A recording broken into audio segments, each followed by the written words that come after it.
Olá, tem aluno aí? Esse vídeo é a correção das atividades do plano de estudo tutorado do quinto ano, volume 7, terceira semana de língua portuguesa, matemática, ciências, geografia e história. Vamos começar pela atividade de língua portuguesa. Olá, criança! Aprender sobre leitura e interpretação de tabelas e gráficos pode ser um exercício muito empolgante. A escola onde Ana estuda organizou um passeio para que os alunos conhecessem o zoológico da cidade. A garota ficou muito animada com a ideia e resolveu acordar mais cedo para não se atrasar. Beatriz sabia que veria vários animais e só conhecia através de fotos. Ana e sua turma teriam que fazer uma pesquisa para saber quanto tempo os animais vivem. Para isso, o biólogo do zoológico fez uma explicação de forma diferente. Ele fez um gráfico para mostrar os anos de vida que cada animal tem em média. Média dos anos de vida aproximadamente dos animais. Então, veja só, a lontra até 60, leão 20, girafa 25, tigre 20, mico-leão dourado 15, onça pintada 25, hipopótamo 40, lobo-guará 13 e chimpanzé 60. De acordo com o gráfico que o biólogo fez, responda: quais os animais que vivem mais tempo, aproximadamente quantos anos? Os que vivem mais tempo são a lontra e o chimpanzé. Lontra e chimpanzé. Aproximadamente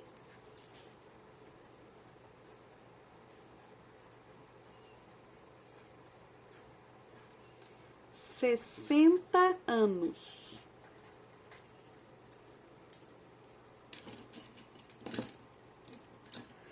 Qual o animal que vive menos tempo? Aproximadamente quantos anos?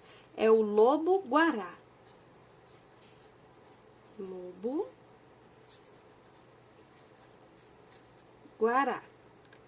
Aproximadamente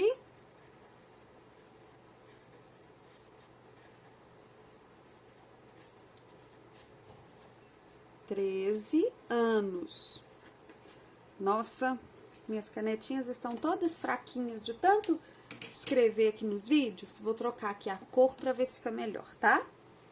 Existem animais com o mesmo tempo de vida? Quais são eles e quantos anos podem viver? Então, vamos ver.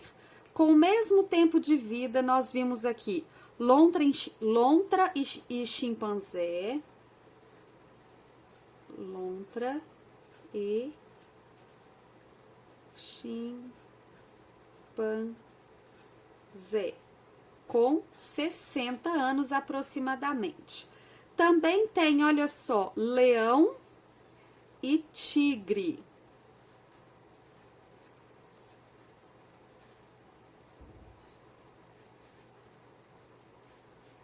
Com 20 anos, leão e tigre.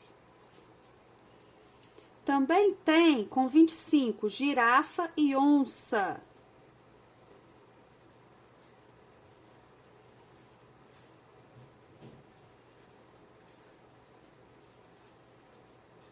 A girafa e a onça com 25.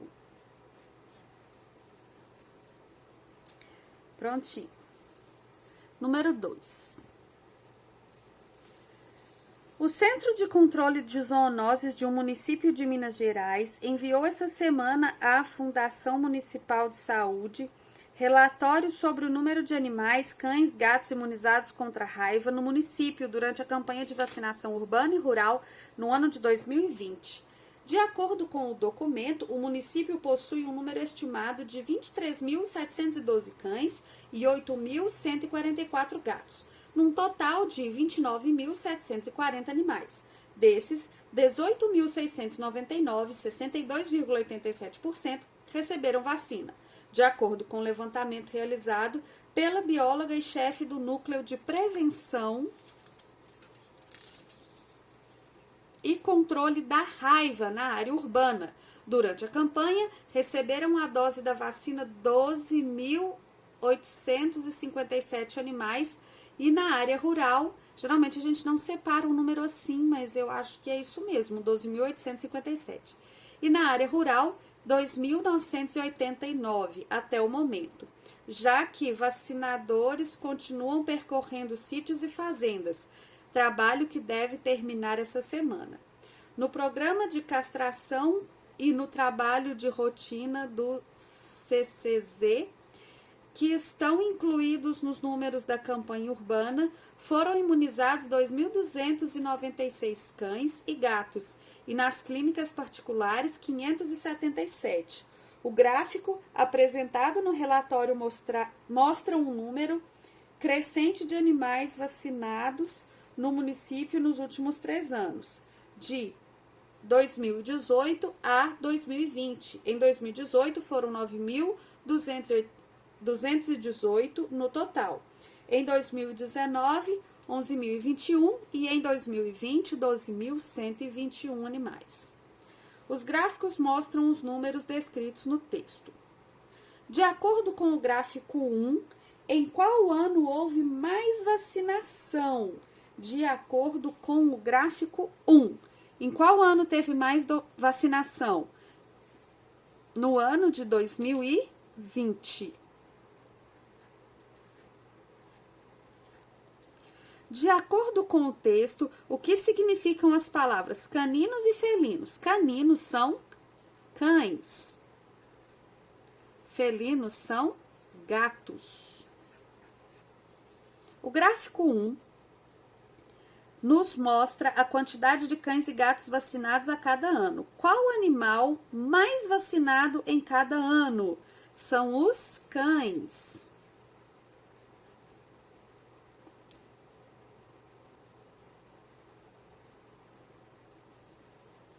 Qual o total de animais vacinados nos 3 anos? Então, veja só. Aqui a gente está falando de total. Total vacinado nos 3 anos. Aqui a gente tem, então, olha, o mais clarinho é o total. A gente tem 9.216. A gente tem 11.021. E a gente tem 12.121. 6, 7, 8. 4, 5. 2, 3. 9, 10, 11, 12. E aqui, 3. A gente tem 32.358 animais vacinados ao todo.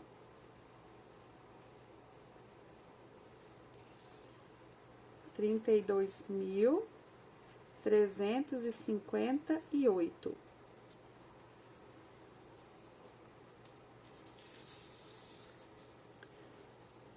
O gráfico 2 nos mostra a vacinação na zona urbana e rural. Em qual das duas áreas, urbano e rural, houve mais vacinação? Foi na zona urbana.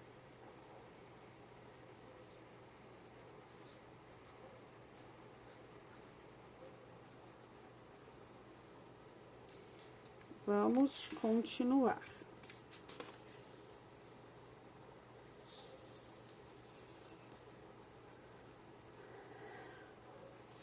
Olá, criança! Vamos continuar aprendendo sobre os números decimais? Agora trabalharemos com a régua. Você sabe para que serve a régua? Que unidade de medida você encontra na régua?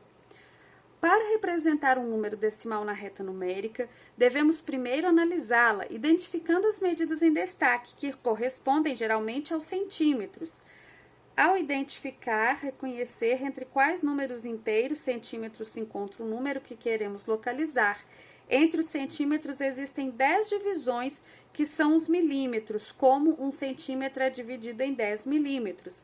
Cada 10 milímetros forma 1 centímetro.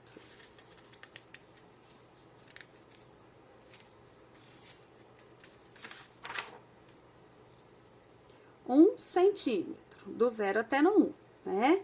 E 1 milímetro é esse espacinho aqui, olha, que fica entre o 0 e o primeiro risquinho, lá pequenininho na régua. Os números decimais podem ser representados na reta numérica. Esta representação nos ajuda muito a entender os números decimais. Veja o exemplo abaixo. Então, aqui a gente tem, olha, 0,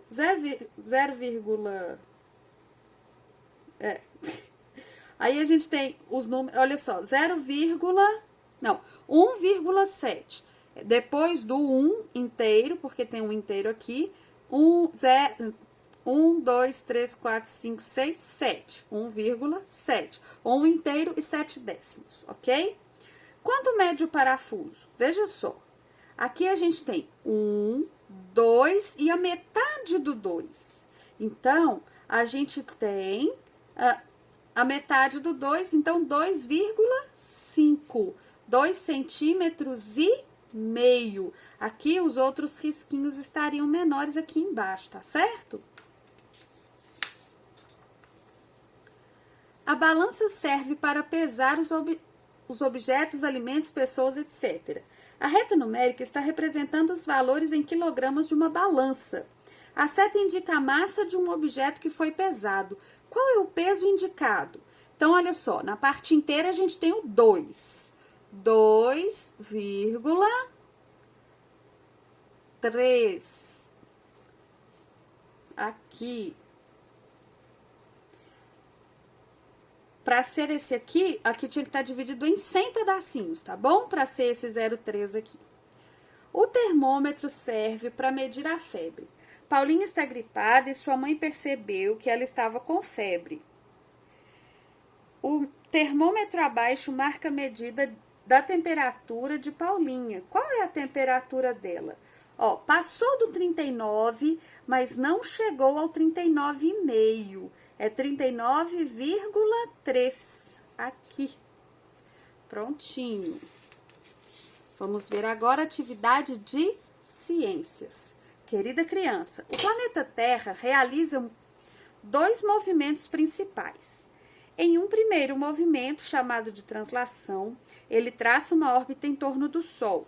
Realiza também um giro em seu próprio eixo, chamado de rotação. Cada volta ao redor do Sol representa um ano, enquanto cada giro em torno do seu próprio eixo define um dia.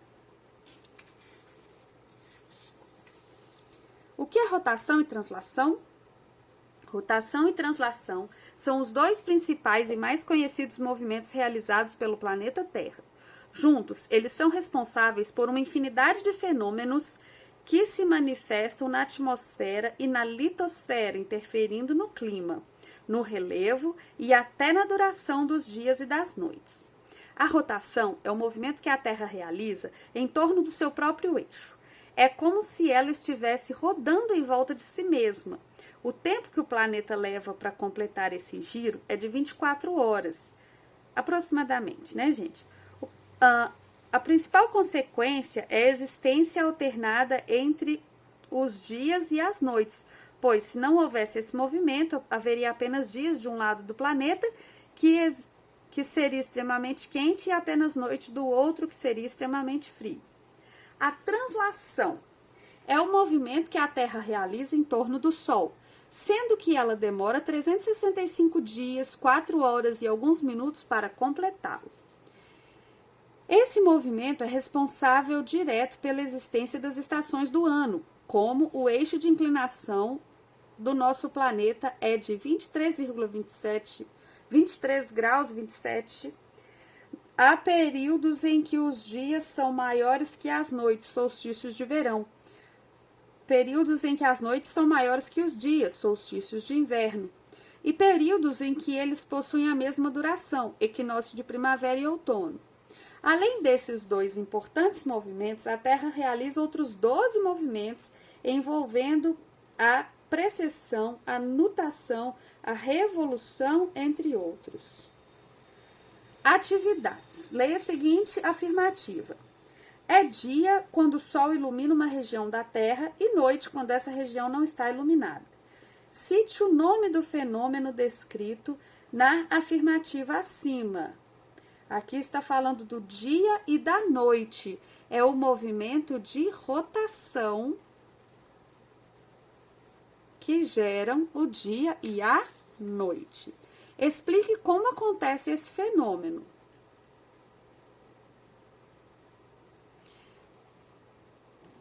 Quando a Terra com letra maiúscula, porque é o nome do planeta. Quando a Terra gira em torno do seu eixo, o Sol ilumina um lado,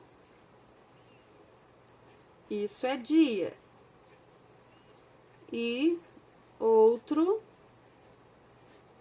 fica escuro, isso é noite. Escreva a duração desse fenômeno. 24 horas. Explique o movimento de translação e como ele acontece. A Terra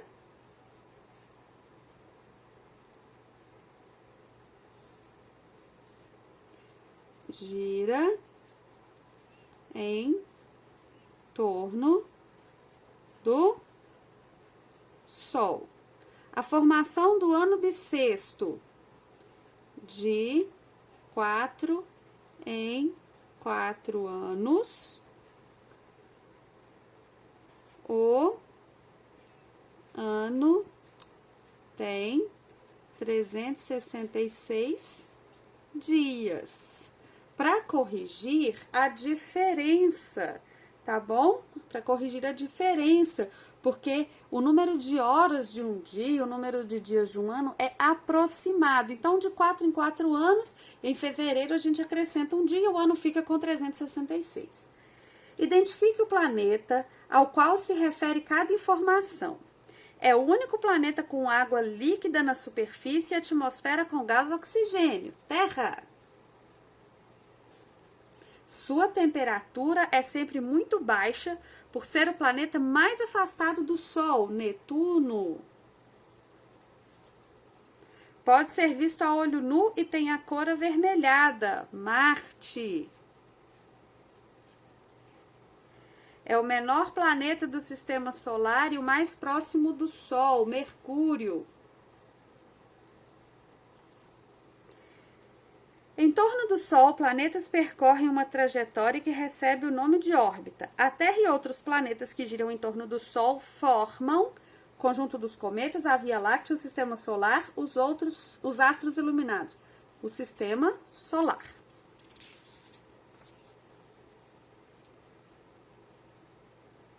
Leia a tirinha. Parece incrível, a Terra gira, gira e nós parados em cima nem percebemos. Ainda bem, porque se as pessoas percebessem que a Terra gira, os carrosséis iriam à falência. A qual movimento da Terra Mafalda se refere? Quando ela gira assim, olha, quando ela gira o globo dessa maneira, ela está girando em torno do eixo dele, então é a rotação. Qual a duração desse movimento? 24 horas. Não é que ele pare em 24 horas, é que ele se completa em 24 horas. Qual o resultado desse movimento? Dia e noite, ou a formação do dia e da noite. Questão 7. O peão entrou na roda, o peão roda, peão bambeia, peão, cantiga de roda. Quando jogo meu peão no chão e ele roda em torno dele mesmo, faz lembrar o movimento que a Terra faz em volta dela mesma. Esse movimento permite a ocorrência dos dias e das noites. Conhecemos esse movimento como eclipse, acomodação, rotação, órbita. Mais uma vez, rotação.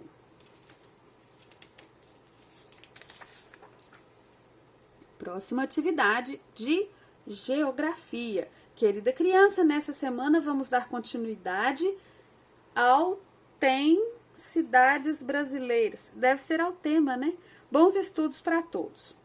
Tema: as cidades brasileiras. A cidade cresce e se moderniza. Muitas cidades brasileiras se originam do crescimento de antigos povoados. Essas cidades surgiram e cresceram de maneira desordenada, ou seja, as pessoas foram se instalando, construindo casas, lojas, ruas, parques, fábricas, etc. A origem dessas cidades é considerada espontânea.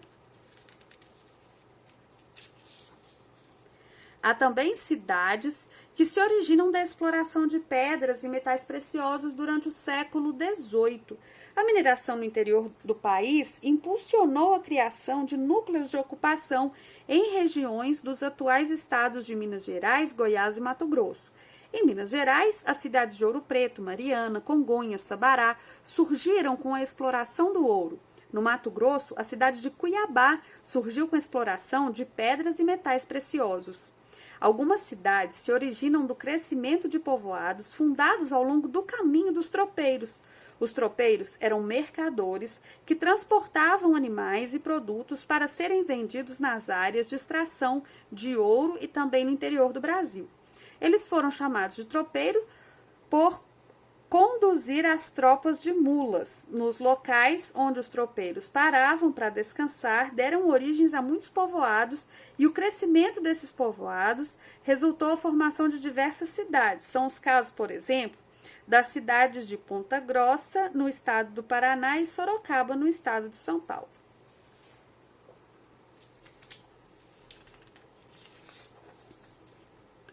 O que a cidade de Ponta Grossa, no Paraná, e Sorocaba, no estado de São Paulo, têm em comum? Eram paradas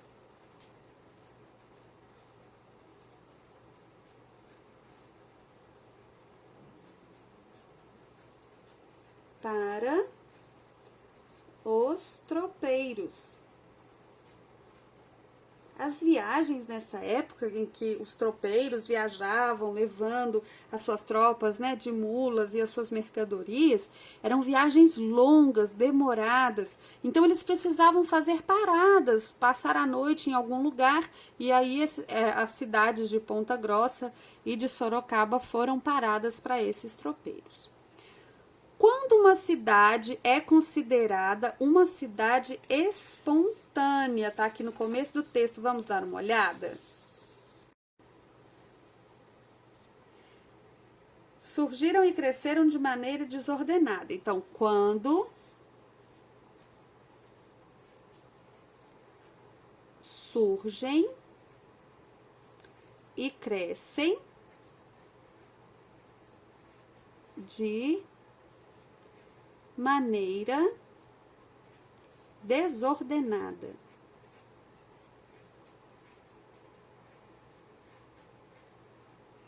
Como surgiram as cidades de Ouro Preto, Mariana, Congonhas e Sabará? Veja só. Surgiram com a exploração do ouro.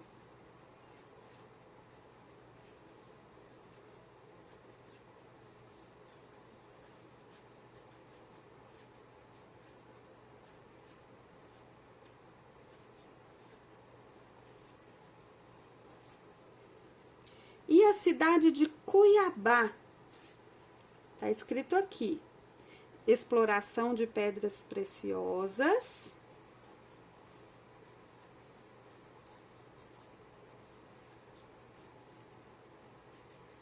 De pedras e metais preciosos. Prontinho, podemos ir para a nossa atividade de história. Olá, criança! Hoje iniciaremos o estudo de temas da atualidade que são sempre discutidos. Leia os textos e imagens e comente com seus familiares. Depois, realize as atividades.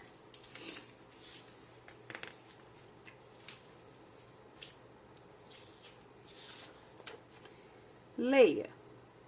No nosso país passa por desafios que precisam ser vencidos.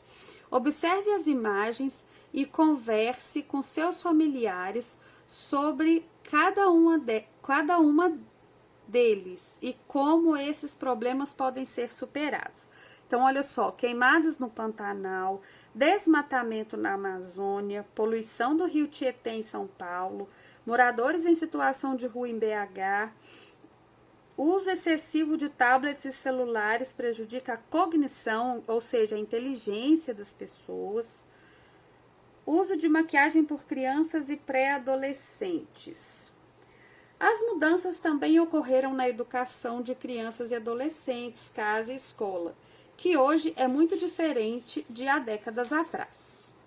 Converse sobre cada imagem com seus familiares, se posicionando e argumentando sobre elas. Então, aqui você vai conversar, vocês vão falar o que é que vocês acham disso aqui.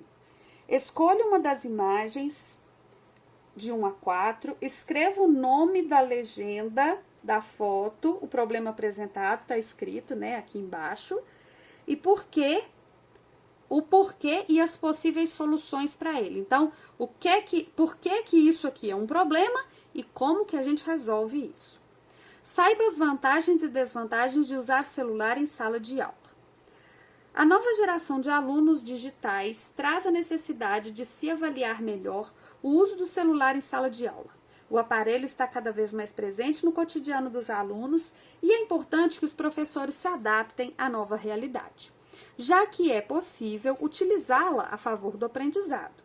A grande variedade de aplicativos e mobilidade proporcionada pelo celular trazem benefícios quanto à sua utilização como recurso pedagógico para otimizar o ensino. Por outro lado, existem também algumas desvantagens, como a possibilidade de distrações que devem ser evitadas. Quais são as vantagens do uso do celular na sala de aula? O celular oferece muitas vantagens que podem aprimorar o modelo de ensino tradicional e torná-lo mais adequado à transformação digital pela qual diversos setores estão passando. Veja a seguir quais são algumas delas. A mobilidade é uma das principais vantagens do celular, já que eles podem ser levados sem dificuldade para qualquer lugar e utilizados para acessar o conteúdo escolar e tirar dúvidas a qualquer momento. O uso do celular em sala de aula permite a disponibilização de recursos interativos para os alunos, o que aumenta sua motivação e, consequentemente, sua produtividade na escola. Os celulares não fazem praticamente nenhum barulho quando colocados no modo silencioso, o que colabora para que os alunos não percam o foco e a atenção. Para conseguir manter os alunos focados com o uso do celular em sala de aula, os professores devem se dedicar e entender mais as possibilidades tecnológicas disponíveis e prepararem melhor as aulas para aproveitar todos os recursos. Desvantagens do uso do celular na sala de aula. Uma das desvantagens do uso do celular em sala de aula é a estimulação do consumismo nas crianças e adolescentes. Alguns alunos acabam utilizando o celular de forma indevida, como entretenimento, em vez de aproveitá-lo como ferramenta de aprendizagem em sala de aula. Alguns alunos se tornam dependentes do celular e passam a utilizá-lo para praticamente tudo dentro da sala de aula. Como você viu, o uso do celular em sala de aula pode ser visto como uma ferramenta de auxílio ao aprendizado e melhorar o ensino das escolas. Porém, para que isso seja possível, é preciso que os professores estejam preparados para torná-lo útil nas aulas, além de incentivar seus alunos a usá-lo de forma consciente para que não se torne um problema. Após a leitura do texto, marque as Marque apenas as alternativas verdadeiras. Então, vamos lá, apenas as alternativas verdadeiras. O celular é uma ferramenta completa e não é preciso que os professores tornem mais útil na sala de aula. Falso. Opa, não é para marcar o falso, é para marcar só o verdadeiro, professora. Oh, meu Deus. Esse é falso, né, gente? Não era para marcar. O celular oferece muitas vantagens que podem aprimorar o modelo de ensino tradicional e torná-lo mais adequado. Isso é verdadeiro. Esse aqui, ó, é falso. Eu não era para marcar esse. A mobilidade é uma das desvantagens do celular. Falso, é uma vantagem. O uso do celular em sala de aula pode ser visto como uma ferramenta de auxílio ao aprendizado e melhorar o ensino nas escolas. É verdadeiro. Os celulares não fazem praticamente nenhum barulho quando colocados no modo silencioso, o que colabora para que os alunos percam o foco e atenção. Errado. Isso colabora para que eles não percam o foco. Uma das desvantagens do uso do celular em uma sala é a estimulação do consumismo nas crianças e adolescentes. Isso é verdade. Então, só isso aqui, gente, que eu marquei sem querer. Desculpa, tá errado. Crie uma frase sobre o uso consciente do celular em sala de aula e ilustre. Aqui é uma produção de texto, é você quem vai fazer, eu não posso fazer por você. Mesmo assim, eu espero ter ajudado. Se você gostou, curte, comenta, compartilha, se inscreve no canal. Um grande beijo e até a próxima.